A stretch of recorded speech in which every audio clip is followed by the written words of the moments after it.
Bom dia, gente. Que bom estar na minha vida mais uma vez nesse domingo de manhã para a nossa doutrinária dominical, rogando ao Pai Maior que possa nos envolver nessa energia de amor e paz. Vamos agora a um breve momento meditativo para nos prepararmos para ouvir a doutrinária do nosso irmão Leonardo. Peço agora que possam fechar os olhos, elevar seu pensamento, solicitando a espiritualidade maior que possa nos envolver nessa energia de amor, de concórdia, de iluminação. Que possamos nos permitir trabalhar o nosso sagrado, fazendo essa troca de energia maravilhosa, que uma oportunidade única que nós temos de amanhecer e aproveitar a maravilha que é essa criação do Pai. Respire profundamente, relaxe, se permita nesse momento se distanciar de tudo que não é de elevação espiritual. Não se permita a se perturbar com o barulho exterior, com a conversa, com os pensamentos que vêm. Relaxe. Sinta-se envolvido nessa energia de harmonia, de paz. Agradecendo ao Pai pelas nossas vidas, pela vida dos nossos irmãos, dos nossos familiares, dos nossos amigos, agradecendo ao Pai por cada oportunidade que nós temos de aprendizado, que possamos tirar os ensinamentos que nós iremos ouvir e colocar em prática durante a nossa semana. Vá relaxando e aproveitando o momento, se sentindo parte do todo, da criação divina. Lembre-se, somos filhos de Deus perfeito, feito para brilhar. E assim, com a permissão da espiritualidade maior, com a permissão dos espíritos mentores da nossa casa, nós abrimos o nosso encontro dessa manhã envolvido em muita paz e muita luz. Vamos passar a doutrinária com o nosso irmão Leonardo. Muita paz a todos.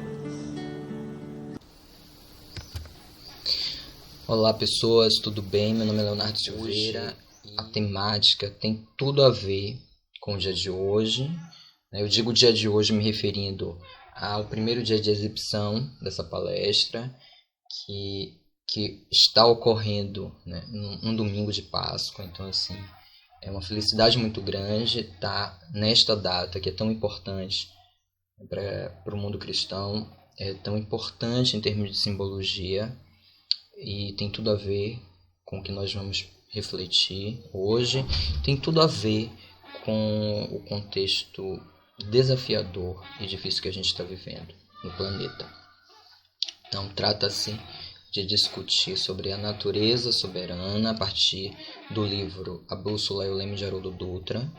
Esse capítulo em especial, ele aponta para a necessidade de sintonia com a natureza, como uma metáfora que o autor utiliza para convidar a humanidade a buscar formas de lidar com as suas dificuldades a partir desse espelho, né? A partir dos movimentos ou de movimentos específicos que ocorrem na natureza como forma de preservação da vida. Então não é à toa que o capítulo começa com olhai as aves do céu, que não semeiam nem ceifam, né? Um trecho do Evangelho que Cristo tenta nos estimular a estreitar nossa confiança com a divindade, nos dizendo, olha, se Deus cuida dos outros seres, né, que têm menos recursos psíquicos que vocês, imagine a qualidade de conexão que vocês podem estabelecer com a divindade. E Haroldo ambienta, né, essa metáfora no Polo Ártico, referenciando, né, aquela natureza fria, né, árida, difícil de adaptação para a condição humana e para muitas outras espécies, como uma metáfora para as dificuldades da vida, para o lado dos nãos que a gente enfrenta, das frustrações, das dificuldades, das sombras que a gente enfrenta, dos momentos difíceis que a gente atravessa em nossa vida. Então ele faz uma comparação com esse cenário, né, de um inverno soberano que traz crises, que traz caos, mas que pode ser superado, né, a gente pode não só sobreviver, como a gente pode viver com mais qualidade, se fizermos os movimentos necessários para poder suportar num primeiro momento a experiência e depois superá-la. E aí ele traz, né, que forças latentes da natureza, elas constantemente se preparam para mudanças de ciclos, estabelecendo aí uma nova relação entre os períodos da experiência humana com as estações da Terra, né, e que essa mudança de condição faz parte da necessidade evolutiva do homem, assim como faz parte do ecossistema do planeta. Você ter ciclos que se fecham, outros que se iniciam, cada um trazendo possibilidades de experiências bem específicas, cada um com seu tipo de encanto, cada um com seu tipo de dificuldade. E ao mesmo tempo que no Polo Ártico você tem um inverno extremamente rigoroso, quase inóspito, você, por outro lado, tem um fenômeno como a aurora boreal, que como nas palavras dele, né, por trás da tempestade há sempre uma dança de luzes, né? Fazendo um contraponto com o terrível inverno, ele traz a aurora boreal como uma imagem que nos diz, olha, é possível buscar uma luz diante de tanta sombra, né? Por trás de todo sofrimento. Os sofrimentos são cíclicos, o inverno não vai durar para sempre, e a vida tem as suas estações, né? Então, cada estação ela é um período da existência que tem um traçado, que tem um movimento, que tem um ritmo próprio, e a gente precisa buscar formas de lidar com essas experiências, de extrair o melhor dessas experiências, ainda que sejam difíceis, sejam desconfortáveis e sejam muito desafiadoras. E não seja fácil fazer isso. E aí ele traz como um exemplo a nos inspirar, né, desse processo de adaptação, mas sempre num sentido de superação, a trajetória migratória de aves com andorinha do Ártico, que anualmente percorrem 71 mil quilômetros do Polo Norte ao Polo Sul, fugindo do inverno muito rigoroso. E ele vai, né, destrinchando como ocorre esse processo, né, natural, biológico, e como nós podemos nos inspirar a partir dele, ainda que a gente seja uma outra espécie com outros níveis de complexidade. Mas existem alguns elementos que esse funcionamento natural pode nos inspirar e pode nos ajudar a encontrar nossa bússola quando nós estivermos mergulhados nos nossos invernos densos e difíceis, né? Porque o inverno é uma estação, sobretudo nas áreas mais frias, onde ele é muito comparado à escassez e, em casos extremos, à própria morte, porque é muito desafiador manter a vida natural num ambiente tão inóspito como esse. E ele traz um pouco do modus operandi desse animal, né? Então ele diz que a migração, muitas vezes, é a saída mais inteligente, né, para poder manter a vida com qualidade. Essas aves atravessam vastas extensões marinhas, elas lidam com bruscas mudanças de tempo, então elas enfrentam desafios muito potentes, só que elas se preparam para viver essa experiência. Então, uma das primeiras orientações que ele nos traz é: a gente precisa se preparar, né? Primeiro, elas se alimentam intensamente, fazendo uma reserva energética para poder atravessar essas longas distâncias, né, para poder suportar todas as dificuldades. Então, é necessário que fazendo um paralelo aí, que o sujeito, ou que o espírito, ele esteja fortalecido, ele esteja emocionalmente nutrido, para que ele consiga atravessar zonas muito turbulentas, zonas típicas de desconstrução, né, que produzem deslocamentos radicais. Então é necessário que haja um fortalecimento orgânico quando se trata da ave dentro de uma perspectiva biológica, mas quando se trata da gente, o biológico também tem as suas exigências, mas na questão em si, a nutrição mais importante, a nutrição da alma, ou a nutrição psíquica. Então é necessário estar psiquicamente fortalecido para que você faça a trajetória, para que você tenha tranquilidade para lidar com aquele momento em que você não enxerga a saída, e que muitas vezes a saída chega num tempo ou outro que não é naquele tempo imediato, né? E aí é necessário fazer, né, essa reserva de energia, produzir, buscar formas e meios de se nutrir emocionalmente, né? Essa ave ela desenvolve um apuro, né, um senso muito apurado de orientação e navegação por rotas muito complexas, a partir de referências geográficas do solo, do odor do ar, né, do movimento dos astros celestes, e ela tem uma capacidade de perceber o campo magnético do planeta a partir de componentes bioquímicos que existem no seu sistema oftalmológico, né? São dados que ele consegue acessar a partir de pesquisas da Oxford e que ele compartilha no seu texto com a gente, né, Haroldo? Então, ele vem com a provocação, né? Se os pássaros possuem recursos então, será que o homem também não teria, né, que é uma espécie muito mais complexa, né, e que teria uma estrutura psíquica muito mais desenvolvida, não teriam também os seus recursos, né? Será que a gente também não tem uma bússola interna? E o autor nos convida a acionar essa bússola, né? Porque se ela existe, mas ela não é ainda suficientemente desenvolvida, talvez não seja nem apenas acionar, mas sobretudo construir. Né? Quando o espírito já construiu minimamente, né, um senso de orientação capaz de atravessar essas tempestades, ele deslancha num ritmo muito mais seguro e muito mais assertivo do que aquele que ainda não tem. E aí existe o processo para ter de se construir. Então é necessário buscar recursos para construir essa bússola interna.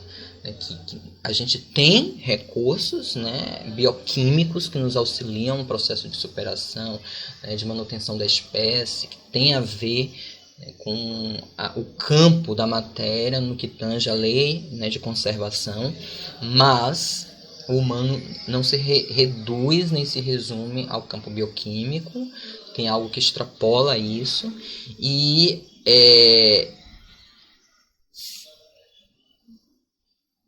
faz-se necessário buscar recursos, buscar formas de desenvolver, né, de potencializar essas virtudes, né, esses recursos, essas potências, para que nós possamos atravessar os nossos invernos, né, sobreviver. E melhor que sobreviver é atravessar com qualidade os nossos invernos, né? Então, é necessário construir essa bússola, mas muitas vezes a gente não encontra amparo externo, né? Então, às vezes, a sociedade, os grupos aos quais a gente está vinculado, nem sempre darão. Por completo, pelo menos, com certeza existe interferência, mas ela é uma bússola que precisa, sobretudo, ser construída internamente por cada espírito. É necessário fazer esse investimento. Tem a ver diretamente com o processo de autopesquisa, né? De se entender, de entender seus desejos, de entender o impacto que esses desejos causam, as possibilidades e as dificuldades de se alcançar esses sonhos, esses desejos, essas metas. Mas é necessário que haja esse conhecimento sobre si mesmo. É necessário também que se possa fazer adaptações durante o percurso, né? Repensar as rotas, repensar as práticas, para que a gente avalie até onde dá certo, até onde não deu. É um exercício constante de erro e acerto, mas em algum momento a gente consegue montar uma estrutura mínima que vai nos ajudando, né? Na verdade, não nos impede de passar pelas dificuldades da vida, mas vai nos dando condições de lidar com elas de uma forma melhor. E aí você tem que saber a sua direção, saber quais sentidos te orientam, quais são suas metas, né? Estar atento a oportunidades que possam surgir. Ao mesmo tempo, é necessário você fazer um planejamento adaptado à sua condição singular enquanto espírito, porque muitas vezes, como o próprio autor traz, o plano de voo do outro pode não servir para mim, pode até servir como inspiração, mas não necessariamente é a direção que eu tenho que seguir, né? É aquilo que vai me trazer, né, felicidade, bem-estar. Então é preciso que se faça adaptações, e essas adaptações elas têm a ver também com a capacidade que cada espírito tem de se entender, de buscar se entender, né, de buscar se reorientar também, né, reconstruir seus sentidos, né, buscar sentidos mais estruturados, buscar sentidos que tenham por detrás fundamentos que promovam relações mais bem-sucedidas, no sentido qualitativo mais que quantitativo. Então, esse exercício de olhar para dentro, esse exercício de autoanálise e da análise também do externo, né, de perceber as dificuldades, quais são os meios que você tem para poder alcançar, para construir esse plano mínimo de voo, naturalmente, ou talvez naturalmente nem seja o termo mais adequado, mas sem sombra de dúvidas, é um plano que precisa de certo nível de flexibilidade, porque por mais que o homem risque, Deus também pode rabiscar, porque tem coisas que dizem respeito a necessidades intrínsecas do espírito que muitas vezes escapam ao alcance da consciência do espírito.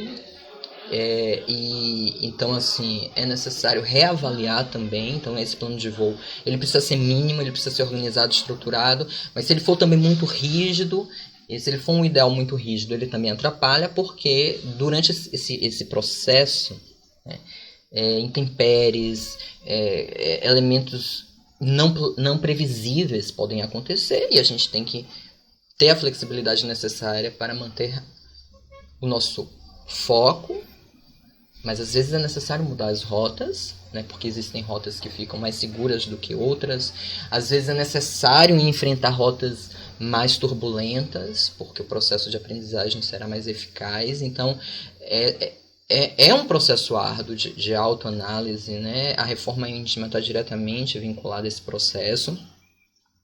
E o leme é isso, é todo esse esforço, a partir de escolhas, a partir também das responsabilidades que a gente assume com essas escolhas. É importante também atrelar esse binômio escolha e responsabilidade, entender que o certo e o errado são relativos, mas que há uma estrutura para isso também. Então você vai ver qual é o efeito, como diz o próprio Emmanuel. Uma coisa boa ou má depende dos efeitos que aquilo causa na vida das pessoas, né, daquilo que ela produz enquanto ela te aproxima, enquanto ela te afasta da divindade, enquanto ela te aproxima de uma relação mais amorosa, enquanto ela te afasta desse tipo de relação e te aproxima de relações mais conturbadas. Então, o leme é você começar a planejar o processo diante daquele inverno, diante daquela dificuldade, e ao mesmo tempo ir adequando, ajustando, e às vezes, né, tudo que a gente tem que fazer, há momentos em que o caos é tão grande, que o desespero é tão grande, que tudo que a gente tem que fazer é buscar formas de manter a esperança. Às vezes é só esperar, sabe? Às vezes você não consegue naquele momento, diante de tanta turbulência, de mal-estar, de desprazer, de perspectivas que foram frustradas, né? É muito dissabor e você não consegue enxergar as saídas. E você se sente ali como se estivesse realmente no nevoeiro.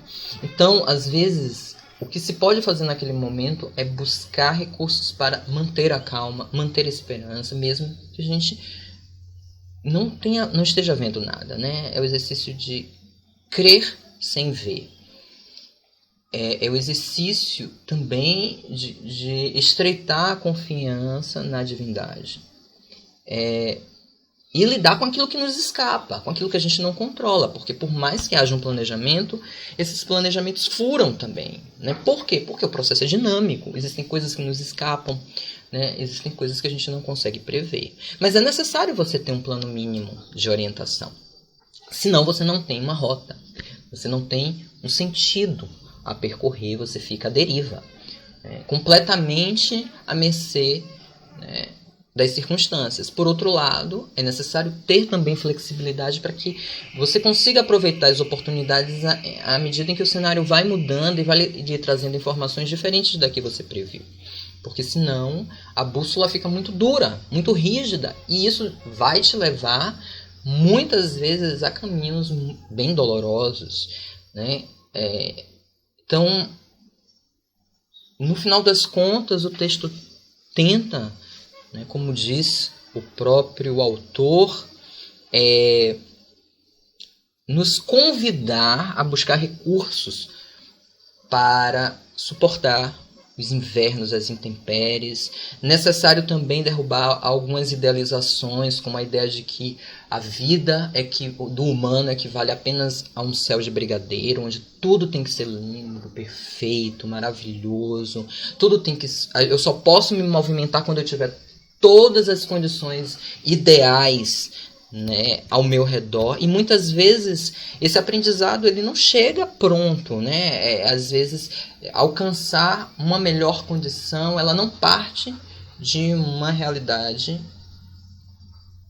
perfeita, né? De uma realidade completamente aderente às minhas idealizações. Muitas vezes essa qualificação ela se dará em torno de turbulências, né? de coisas que não são não foram esperadas, diante do inesperado. Porque o inesperado também nos possibilita desenvolver habilidades que estão adormecidas. É diferente. O inesperado, né, o flexível, é diferente do imprudente. Né? O imprudente é aquele que sai sem nenhum planejamento mínimo do seu percurso. Porque tem a ver também com a sua implicação, tem a ver com um entendimento de que é sobretudo uma responsabilidade sua, né? E quando você não se debruça, não tem o cuidado de estudar, de analisar os caminhos, de avaliar as estratégias que você utilizou para dar conta daquele inverno, para dar conta daquela situação desafiadora e desprazerosa, você termina não se implicando, né? Você outorga à divindade toda a responsabilidade de um processo evolutivo que é seu. E então é necessário ter esse cuidado de planejamento mínimo para que você tenha uma bússola, uma rota, mas é necessário que você assuma as responsabilidades, entenda que os erros eles existem para que a gente se aperfeiçoe durante o processo, né? Eles são necessários quando eles não são erros da indolência, né, ou da malandragem, mas são erros inerentes ao próprio processo de aprendizagem. E buscar meios, né, para poder dar conta, sobretudo naqueles momentos em que a gente não consegue ver nada. Isso tudo tem muito a ver com o domingo de Páscoa, porque o domingo de Páscoa, né, é uma narrativa, né, de esperança, porque traz o cenário do processo de ressurreição do Cristo após toda a trajetória dolosa, né? Na verdade, o domingo da Páscoa é o ápice da trajetória gozosa do Mestre, após experimentar todas as tormentas, né, da sua etapa dolorosa, que tem como culminância o Calvário, né, a sua crucificação. Então, são metáforas também muito fortes e muito importantes dentro da compreensão da divindade a partir do Cristo, porque ela nos traz a esperança de que depois dos momentos difíceis, né, que é possível se alcançar um estado de existência melhor, né? A ressurreição tem a ver não só com o fato de Cristo ter, de alguma sorte, atravessado a morte do corpo físico. Tem sobretudo a ver com o fato dele ter conseguido atravessar a sua floresta densa, né? As densidades que existem na estrutura psíquica da nossa condição humana, né? A superação, né, das suas dificuldades, a superação em lidar com a impotência diante do outro, em lidar com a traição do outro, de lidar com a incompreensão do outro, com a ignorância do outro, com o fato de que, por mais que ele também teve o seu planejamento muito estruturado, teve momentos, né, em que aquilo escapou e de repente, diante da dor, muitas vezes você vacila e diz: oh meu Deus, assim, por quê? Eu tenho que beber desse cálice, né? Porque realmente é muito desafiador lidar com o desprazer, mas ele consegue fazer essa trajetória, né? Ele consegue não superar apenas a morte física, mas aquilo que mata o espírito, né? Que é tudo que compõe uma condição de existência de prova e expiação, né? Onde as relações são muito endurecidas, são muito egoístas, né? São muito autocentradas, mas sobretudo são relações que produzem muita dor, né? Dor, porque tem muita competição, né? Tem muito pouca confiança, é tudo muito vacilante, os níveis de instabilidade são muito altos, os níveis de agressividade são muito altos. E a ressurreição é muito mais do que a ressurreição de um corpo, né? É a ressurreição de um estado espiritual. É por isso que é, assim, absolutamente importante essa etapa, né? Essa representação que o domingo de Páscoa tem. E de que é possível superar, não só suportar, mas superar as dificuldades da vida, que é possível enfrentá-las e buscar soluções. Agora, a solução, ela às vezes não chega de forma imediata, ela muitas vezes não chega como a gente imaginou, e nesses momentos a gente precisa também buscar recursos, às vezes só para sustentar, que tem tudo a ver com o que a gente vive hoje. Na verdade, tem tudo a ver com o que a gente sempre viveu, porque isso está dentro da condição do humano, as dificuldades fazem parte da vida humana, dos desafios da existência humana, os desprazeres, mas os prazeres e a felicidade também. Então, uma estrutura sem a esperança, ela termina definhando, né, para o desespero ou pelo autoaniquilamento, ou ela deprime, ou ela se transforma numa arma super agressiva, ou seja, a agressividade vai para fora ou vai para dentro, né? Ou você se autodestrói ou destrói o outro. Então é necessário buscar meios de sustentar a sua esperança de que as coisas podem mudar, porque isso inclusive nos dá força para buscar, para esperar o momento certo e também para buscar as soluções para a vida, né? E isso tudo tem a ver com a Páscoa, isso tudo tem a ver com a Boa Nova, que no final das contas nada mais é do que princípios de funcionamento que nos ajudem a transformar a nossa condição de existência humana numa condição melhor, que é o que eu desejo. E eu desejo que no final do ano a gente esteja numa condição muito melhor do que o que a gente começou, né? Que está muito, muito tenso, muito difícil, muito desafiador, né? mas que ao longo do ano a gente descubra formas de lidar e de sustentar esses desafios para que a gente consiga superá-los, né? E que o mais próximo possível possamos nos reunir presencialmente com mais tranquilidade. Então, enfim, nosso mestre nos inspire, né? E que nós também possamos nos inspirar na natureza e nas suas múltiplas possibilidades em manter a vida. Que assim seja.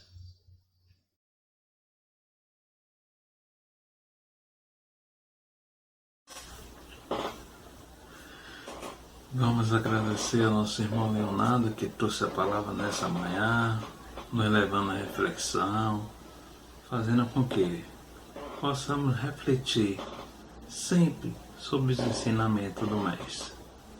Vamos nos preparar agora para o nosso atendimento espiritual, já lembrando as pessoas que se encontram em tratamento, que possam colocar um copo com água, uma garrafa com água, e se desejar se sentir mais confortável em se deitar, que possa nesse momento já buscar a melhor posição.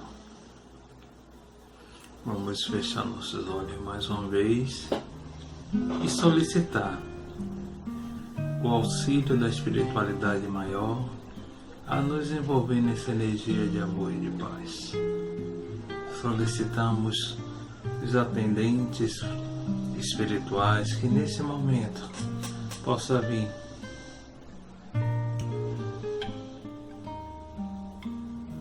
em prol de cada um de nós, que possa vir dar o passe para revigorar as nossas energias, nos fortalecendo, nos iluminando, nos abençoando nesse momento. Que possamos fazer a entrega com confiança, acreditando sempre no Pai Maior, que nos abençoa, que nos ilumina e nos protege. Que possamos nos colocar sempre de maneira receptiva para recebermos essas energias salutares que nos renovam e nos fortalecem. Possamos permitir que os irmãos trabalhem no nosso campo sutil, transformando as energias deletérias em energias renovadoras de paz, de harmonia, de equilíbrio. Que possamos buscar restaurar sempre o nosso equilíbrio mental, para que possamos enfrentar e passar por esse momento de pandemia e de afastamento com equilíbrio e com saúde. Que possamos aproveitar o momento para orar, vibrar pelo nosso planeta, pedindo que em cada canto possa ser derramadas energia de paz, de saúde, de amor, de equilíbrio, de concórdia. Que abençoe, Senhor, a todos os nossos governantes. E abençoe, Senhor, a cada um dos irmãos que estão na linha de frente, buscando descobrir uma maneira eficaz de combater esse vírus. Aos irmãos que vêm na prática do amor trabalhar para cuidar dos irmãos que têm adoecidos. Nos protege, Pai. Nos ilumina. Nos abençoa. Abençoa todos os nossos familiares e amigos. Abençoa todos os irmãos que moram nessa mesma comunidade que nós nos encontramos. Nos enche, Senhor, de amor, de luz. E assim, vamos encerrando o nosso encontro dessa manhã, envolvido em muita paz. E que possamos emanar o nosso mantra com muita força. Que o círculo branco da paz e da harmonia se feche e se expanda através de nós. E que a luz de Jesus e de Maria nos envolva, nos ampare e nos acalme. E nos dê dias de muita paz e de muita luz.